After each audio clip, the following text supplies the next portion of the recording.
So first of all, as you mentioned, everyone wants to save money and time, and a USTOA tour operator does both of those things. We buy in bulk and we buy in advance, which means we get greater value for our customers. And you can book with confidence because of that. We also have our $1 Million Traveler's Assistance Program, which is another layer of protection for the consumer. If a business should cease operations, you can come to USTOA to get a refund on your deposit. So things look good for this travel season. Yeah, absolutely. More bang for your buck there, I guess. Absolutely. Absolutely. Now, what type of travel access or perks will you receive on one of those guided tours?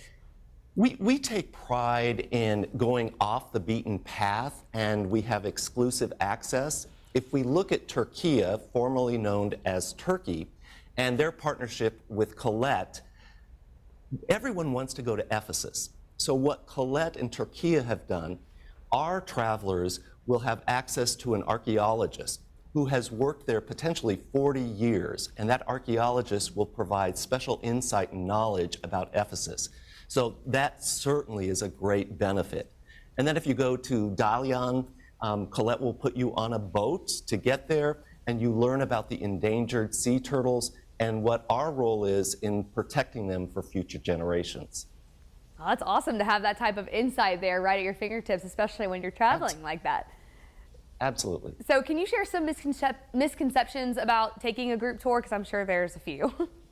Yeah, Emma, I think the greatest misperception is that, I'm stuck on this very rigid, structured itinerary, and that couldn't be further from the truth. If we look at Club Adventures in Malta, and with Malta's 7,000 years of history, that's a lot to cover. But they build into the itinerary free time, and in that free time, if you were to take a boat to Gozo and meet with a family at their family-owned and operated vineyard, you can actually relax, exhale, and learn and do a wine tasting all on your own time. So I think that misperception of it's rigid, it's structured, we allow you to breathe. Well, okay, last question for you. What recommendations do you have for those looking for more reasons to travel responsibly? So I like to look at Zagreb, which is the capital city of Croatia and one of the greenest cities in the EU, I might mention, and their partnership with Intrepid Travel. So it's all about eat, sleep, shop locally.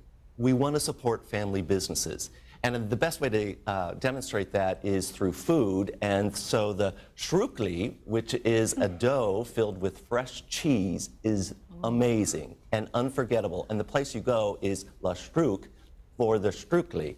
Oh. And I think it's also worth pointing out Kalcheva, which is a street known for its artisans.